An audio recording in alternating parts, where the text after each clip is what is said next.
Nababasa nyo yung balita na yan mga kaistorya? Oo, sa title pa lang, maangas na mga kaistorya. Basahin nga natin, huwag tayong magpatumpik-tumpik. Japanese warships and USS Ronald Reagan carrier counter China with live war games. Ano bang ibig sabihin nun, Juan Historiador?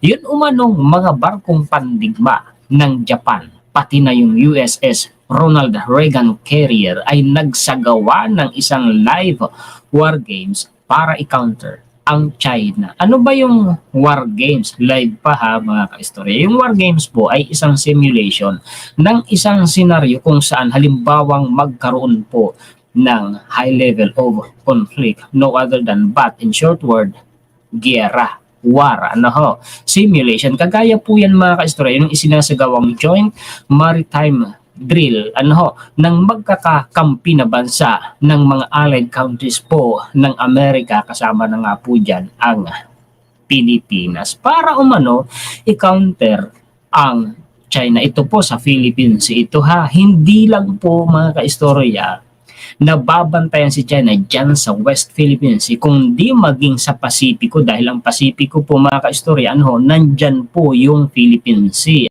Puntahan muna natin yung kabilang dako sa West Philippine Sea na ebidensyahan po ng Pilipinas ang pambabalahura sa atin ni China. Hindi po nila alam na yung nangyaring resupply mission po ng Philippine Coast Guard ay may kasama po na high ranking po na government official ng Pilipinas, plus meron pa pong nagmo-monitor sa itaas na aircraft po, reconnaissance aircraft ng Amerika. Doble ebidensya mga kaistorya. Nabalita nga din po yan ng media po ng Amerika. Oo, naebidensyahan po si China. Hindi sila pwedeng tumanggi na talagang sila nang haharas at nang babalahura sa atin. May ebidensya po tayo.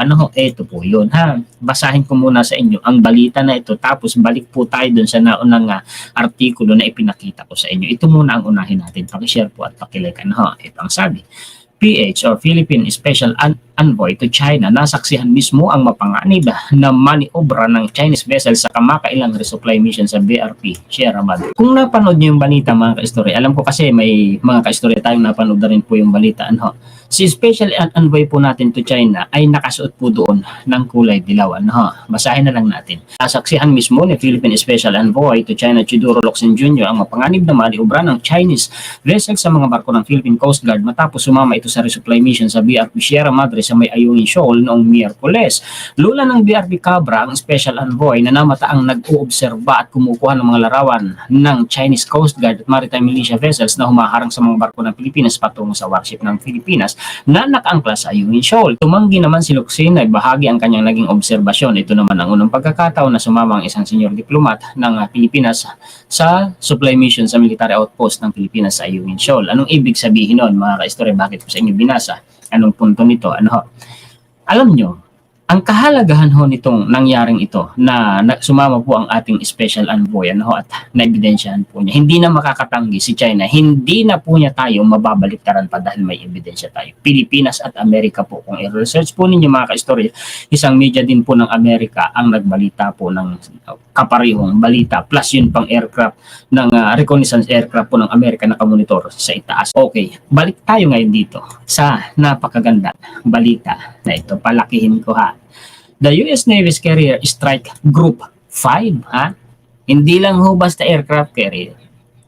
Strike Group 5, which includes US destroyers and cruisers, has been joined by a Japanese Maritime Self-Defense Force. Alam nyo mga kaistorya, pag naglalayag o kaya ay nagsasagawa ng maritime drill or patrol, itong strike group na ito, ng 7th Fleet.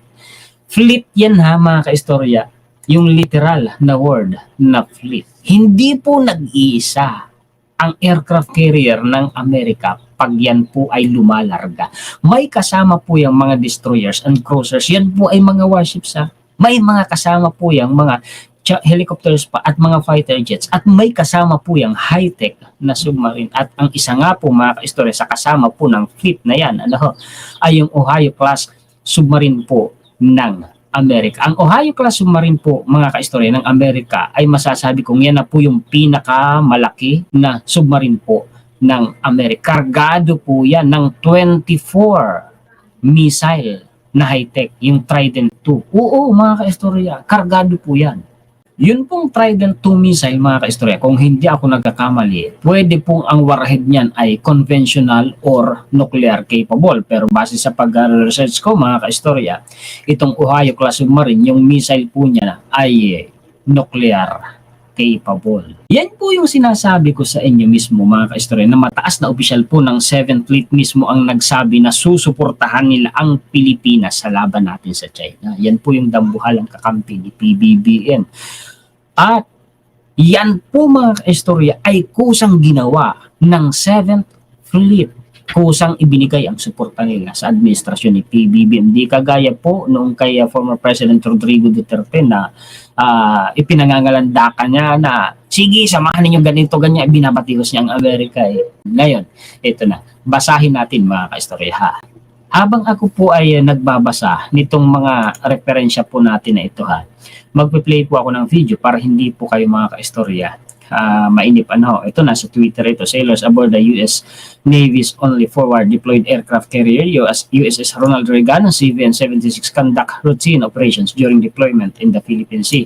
Karaniwan po yan, mga kaistorya. Regular po silang nagko-conduct po ng pagpapatrolya sa Philippine Sea. Philippine Sea, hindi lang po basta Pasipiko. Philippine Sea. Direkta po sa karagatan natin. Nagbabantay po sila, nagpapatrolya po sila. Ayan 7th Fleet, kitang-kita nyo naman. Ngayon itong referensya na ito, sa capabilities at a glance, yan po, mga kaistorya, ang United States submarine capabilities plus ito pa po Okay, habang binabasa ko po ito ay mag-play ako ng video para medyo hindi naman boring yung ating pong discussion. Ngayon, kung gusto nyong mabasa po ang referensya na ito, karaniwan naman pong nilalagay ko po ang mga link ng aking mga referensya sa description po ng ating mga contents sa YouTube. Maliban na sa Facebook kasi medyo iba po ang tingin ni Meta pag naglagay ka ng link. So sa mga nanonood sa atin sa FB, sa Meta, bisitahin na lang po ninyo ang ating YouTube channel kung gusto ninyo mabasa mismo ang mga referensya po natin. Okay, anong sabi po dito? NTI. United States Submarine Capabilities, part of submarine proliferation resource collection capabilities at a glance. The United States Submarine Force consists of 4 operational classes. So 4 na klase po pala, mga kaistorya, ang submarine po ng Amerika: Ohio, Los Angeles, Seawolf, and Virginia. Yan po yung 4 na klase. All of which are nuclear powered. The 14 Ohio class SSBN serve as the sea-based leg of the U.S. strategic triad. An additional 4 Ohio-class submarines are configured as SSGNs that possess both strike and special forces insertion capabilities.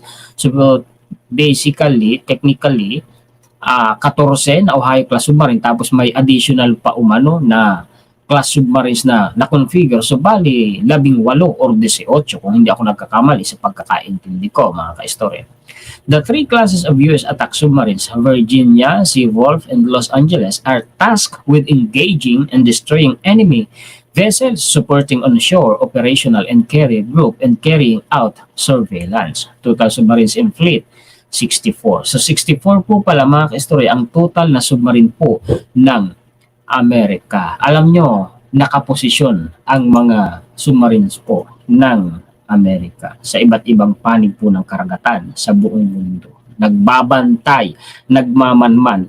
Anytime po sa command po mula sa presidente, pwede silang magsagawa ng pag-atake or pag-depensa. Oo, nagtatago yan sa ilalim ng karagatan. At itong Ohio-class submarine, kung hindi ako nagkakamali, base sa pag-research ko, ay pwede po siyang manatili sa ilalim ng dagat mula 60, 70 hanggang 90 days, yung pinakamatagal. Ganun po yan, mga kaistorya, katagal sa ilalim ng dagat. Napaka-high-tech po. Okay, jump up po ako dito sa isa pa nating referensya. Ito po mismo na, mga kaistorya, itong referensya na ito, yun pong pinaka mga katangian ng Ohio-class submarine ng Amerika. About the U.S. submarine program, Ohio-class SSBN. Currently, the USSBN force consists of 14 Ohio-class submarines built within 1974 and 1977. They remain ready. Ibig sabihin nakahanda sila mga kaistorya lagi in a secure and survivable posture to strike if needed. Kung kinakailangan nakahanda silang umatake. Ohio-class SSBNs can carry up to 24 submarine-launched ballistic missiles with multiple independently targeted warheads. Sabi ko sa inyo, 24 po mga kaistorya. Kargado po yan ng 24 na ballistic missile.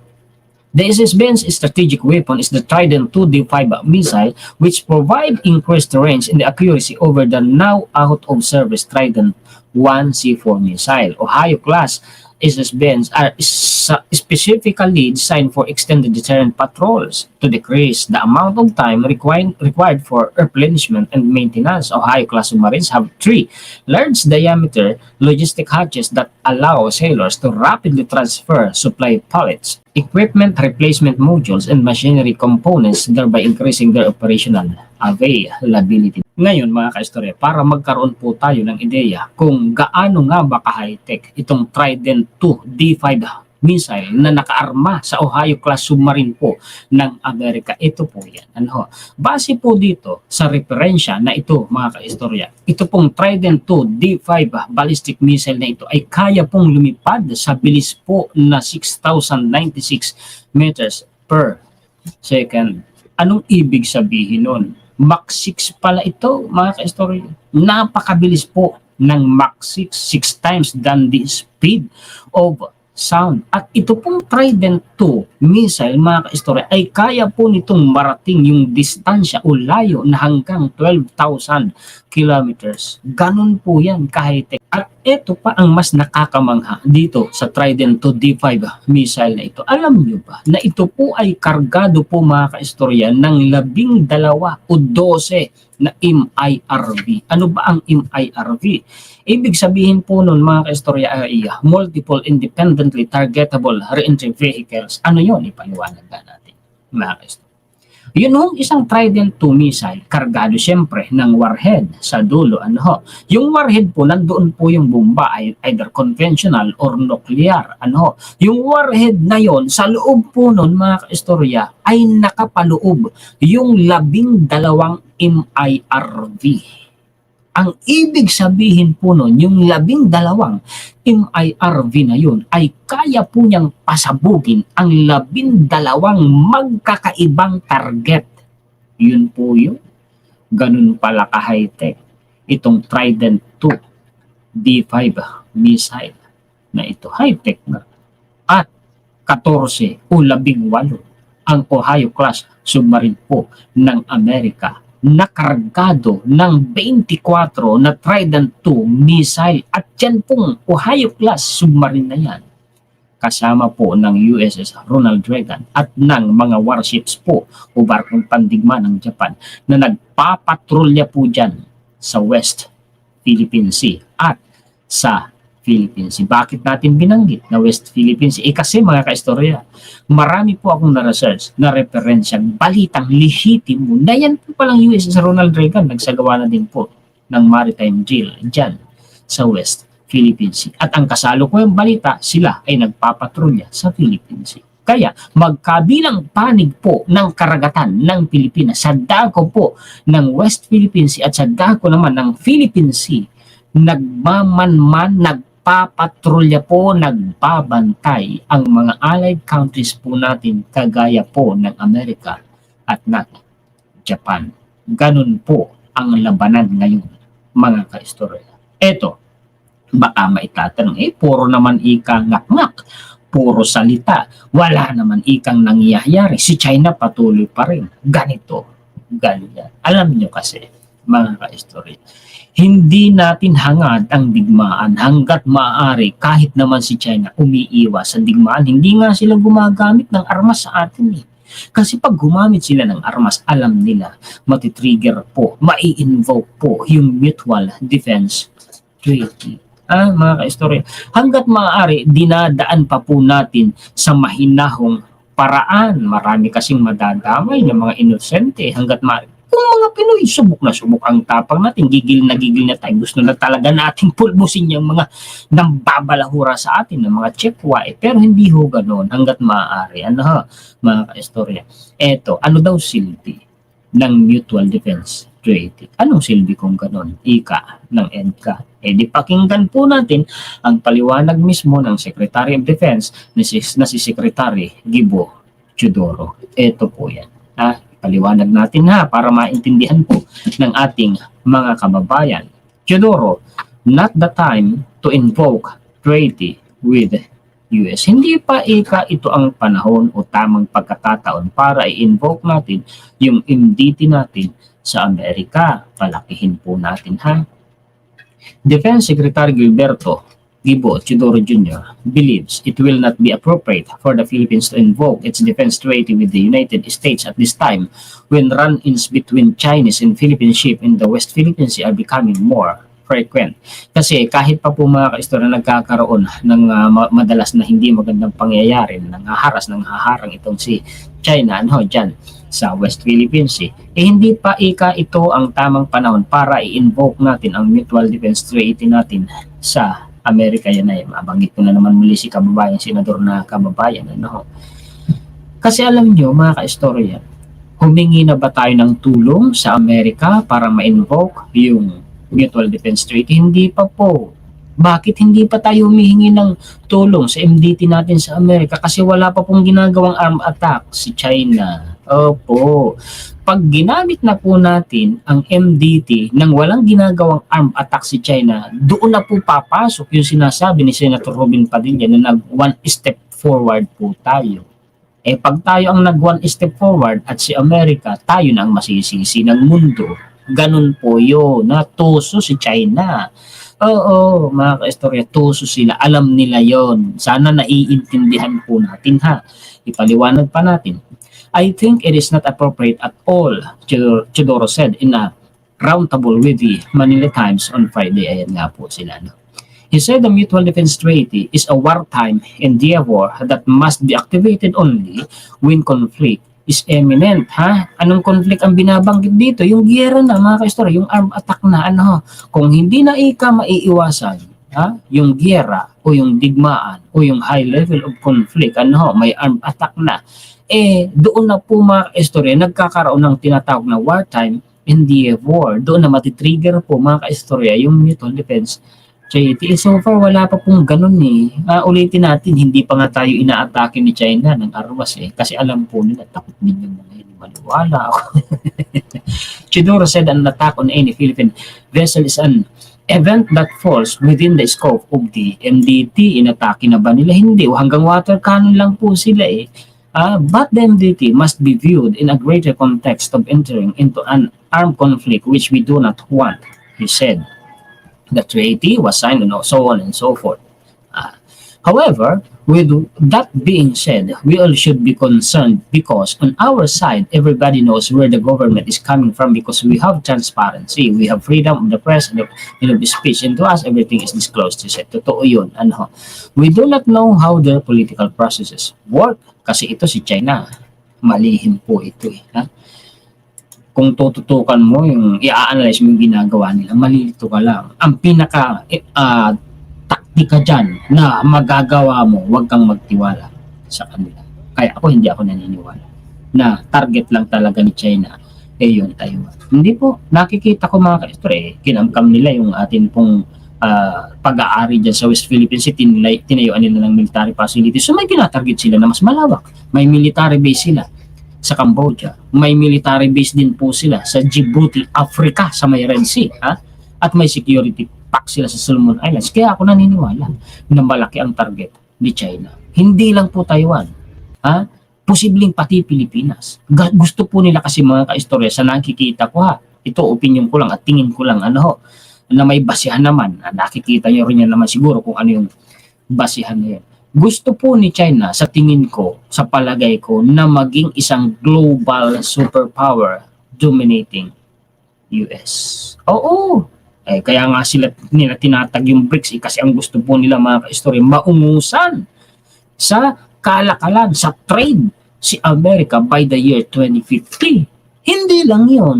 Sa military, mga kaistorya, military purpose, military goal, nandyan ang presensya ni China sa West Philippine Sea, sa South China Sea, sa Southeast Asia, sa Indo-Pacific, sa Africa, sa Pasipiko. So may tinatarget sila na mas malawak. Kaya wag magtiwala sa China. Huwag kayong basta-basta maniniwala sa mga mouthpieces ng China at sa mga apologist po ni China na pinagagawa po ang imahe ni China. Nakikita ko mga kaistorya sa aking mga pag-research. Pag kayo po inupuan ninyo ang pag-research, mga kaistorya, araw-araw, gaya din po ni Juan Historiador, pareho rin ang masasabi po. Oo, malawak ang target po nito. Huwag kayong maniwala na hindi tayo kasama sa pangyayaring ito na kung sakaling i-invade ni China si Taiwan, na hindi raw tayo madadamay tayo dahil idinadamay tayo dahil sa EDC. Hindi po ganoon mga kaistorya. Talagang madadamay tayo bukod sa MDT natin sa Amerika, bukod sa proximity natin mga kaistorya. May target sa tingin ko talaga si China. Posible talaga mga kaistorya. May plano silang hindi maganda sa Pilipinas. The fundamental rule that everyone should follow is deception is the name of the game. Ginagawa po yan ni China. Deception is the name of the game. Nililigaw mo, dinadaya mo, niloloko mo si kalaban. Diyan bihasa si China. Yung tinatawag po nilang art of war by Sun Tzu. Oo, diyan bihasa sila mga story. He said, there are people who say that China is advocating peace. Kasinungalingan yun. Nag-advocate daw po ng peace, kapayapaan. Hindi po kapayapaan ang gusto ni China sa ginagawa po nila. But the truth is, we really do not know. Hindi natin talaga ikaalam kung ano talaga ang gusto ni China. Chudoro said Manila has been reaching out diplomatically to Beijing to resolve the dispute, but a strong military posture improves your bargaining leverage. Totoo yun. Lalo po mga kaistorang pinatitindi ni China yung presensya po nila sa West Philippine Sea. The diplomatic and the military go hand in hand in that sense. So it should always be as much as possible diplomatic but back up with ability to say no. Ibig sabihin nun, yun na nga yung pinapaliwanag ko. Hindi natin hangad ang giyera. Nire-resolba ng Pilipinas, ng administrasyon ni PBBM sa mapayapang paraan. Pero kinakailangan mo namang kumontra sa ginagawa ng China. Maging matigas ka naman. Hindi yung tinutulak ka ng tinutulak, pumapayag ka namang itulak, atras ka ng atras, nakagaya sa mga nakarang administrasyon. At hindi pa yun nababalita noon ha. Bakit hindi nakakalabas ang balita noon? Yun ang isang malaking katanungan. Di gaya ngayon. Ipinapaalam ng administrasyon ni PBBM sa buong Pilipinas, hindi lang sa buong Pilipinas, sa lahat ng mga Pilipino na nasa iba't ibang panig ng mundo at sa lahat po sa international community, ipinapaalam ng administrasyon kung ano talaga yung totoong nangyayari sa West Philippines. Bakit? Anong purpose ng administrasyon ni PBBM? Bakit nila pinapaalam sa taong bayan? Para hindi tayo mailigaw ng mga apologists at mouthpieces po ng China. Dahil yung mga yan, niluloko tayo. Pinapapugi nila si China, pinapapangit nila ang gobyerno natin.